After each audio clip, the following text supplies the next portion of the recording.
Unit 10, Reading 2, page 153. A monumental collapse?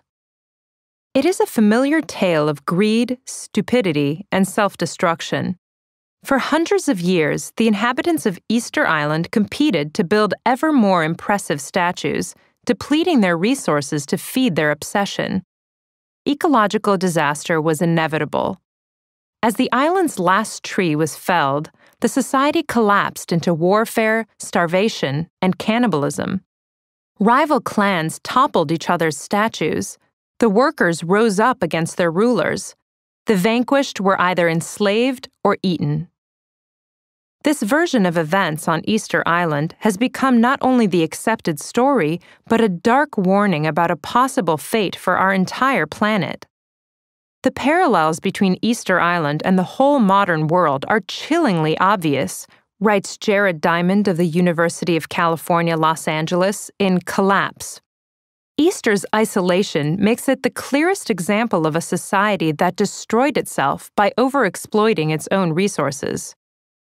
But is it true, or are we too eager to think the worst of our species? There are problems with almost all aspects of this story, say Terry Hunt of the University of Hawaii and his colleague Carl Lippo of California State University, Long Beach. Take the idea that the population was once much larger than the low estimates made by early visitors. People say, "Look at all these statues. There must have been armies of people to do this," says Lippo. Many conclude that by Rohavane's time, the society had already collapsed. But that is just absolute speculation, Lippo says. Population estimates based on the remains of prehistoric settlements are difficult to validate. Totals range from a few thousand to 20,000. It is an inexact science because no one knows how many people lived in each house, and not all settlements have been well studied. Besides, recent archaeological analyses suggest a different conclusion. In 2005, a paper by Hunt and Lippo and another by Britton Shepherdson of the University of Hawaii gave the first thorough analyses of Rapa Nui's networks of prehistoric paths. Hunt and Lippo suggest the paths were built at different times by different groups of people. There is no evidence of an interstate system, but rather a number of separate roads. We suggest this indicates smaller groups working on their own, says Hunt. Perhaps different kin groups, rather than workers operating under the control of a single authority. Then there's Hunt and Lippo's recent reanalysis of the date when Rapa Nui was colonized. Results of radiocarbon dating of charcoal from a new excavation push forward the arrival of the first Polynesian settlers by some 400 years, from an estimated AD 800 to AD 1200. Although there is no evidence to say how many colonizers there were, it is likely that numbers were small. When it comes to claims of massive deforestation, however, the evidence is undeniable. Soil analysis suggests an estimated 16 million palms once stood on the island, and deforestation seems to have begun as soon as the settlers arrived around 1200, and was complete by about 1500. Yet the reason the islanders wiped out their forest is still open to dispute. Some palms may indeed have been cut down to assist in moving the statues, though Hunt points out that they would not have been ideal for the job since they have very soft interiors. Other trees were used for firewood, and land was cleared for agriculture. Still, the blame for the disappearance of the palms might not rest entirely with people, say Lippo and Hunt. They point the finger at rats. However it happened, was losing the forest really such a bad thing? Some researchers deny that it was all bad. According to the theory of self-destruction, the massive deforestation loosened the topsoil, which blew into the ocean, depleting the ground of nutrients and causing food shortages. However, ongoing research suggests that erosion was not the problem people have assumed. Thane Ladefoged of the University of Auckland in New Zealand is analyzing samples of soil from locations across the island. In general, the soils are poor, he reported at the meeting of the Society for American Archaeology in San Juan, Puerto Rico in May 2006. Nevertheless, he adds, there is no clear evidence of extreme soil degradation across the island. I think people have extrapolated from one area, which does show extreme degradation, to the whole island. I just don't see it, says Ladefoged.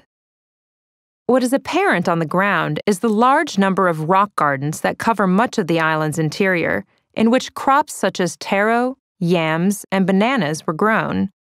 These take several forms, from windbreaks made of large lava boulders to piles of smaller rocks mixed with earth that would have acted to keep moisture in the soil. Lippo and Hunt suggest that, given Easter Island's poor soils and relatively low rainfall, which struggles to top 1,500 millimeters a year, it actually made sense to get rid of the forest to make way for these gardens and to extend agriculture across a greater range of soils and levels of rainfall. The earliest gardens seem to date from around 1300.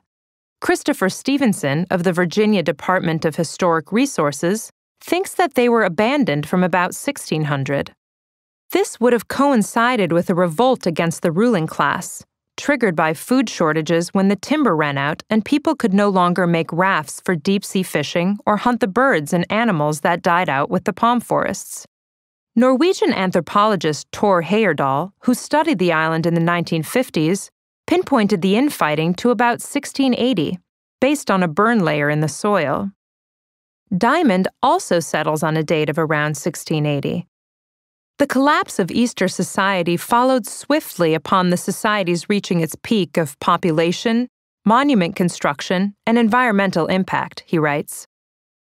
This all seems to support the accepted story of Easter Island history, but not everyone is convinced. Most of the evidence for starvation and cannibalism comes from oral histories, which are extremely contradictory and historically unreliable, according to John Flenley at Massey University in Palmerston North, New Zealand. He points out that by the time detailed observations were made in the 19th century, the culture was virtually dead. Hunt and Lippo suspect that stories of cannibalism, in particular, could have been fabricated by the Europeans who arrived in 1864. What about the oral history of starvation and conflict? It is possible this could describe events that occurred not before European contact, but afterwards. Between 1722 and 1862, an estimated 50 European ships visited Easter Island.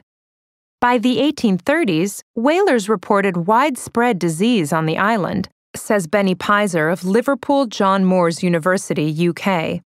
Slave raids also began in about 1805, and in 1862 and 1863, Peruvian and Spanish slave boats captured an estimated 1,500 local people. After this, reports of smallpox are rife. When European settlers arrived, they found a starving people whose society undeniably had collapsed. By 1872, following further slave raids and transports to Tahiti, only around 100 local people were left on Rapa Nui. Diamond and others conceive of these disasters as the final assault on a society that had already destroyed itself. Pizer, along with Hunt and Lippo, thinks the disease introduced by Europeans is a plausible trigger of the only real collapse of the society. They note also that while Rohavane's impression in 1722 was of singular poverty and barrenness, there are contradictory descriptions. Pizer quotes an extract from the journal of a member of a French expedition that visited in 1786. Instead of meeting with men exhausted by famine, I found, on the contrary, a considerable population, with more beauty and grace than I afterwards met with on any other island, and a soil which with very little labor furnished excellent provisions. Lippo and Hunt do not claim to have all the answers. Instead, they aim to make other researchers think more critically about the history of Easter Island.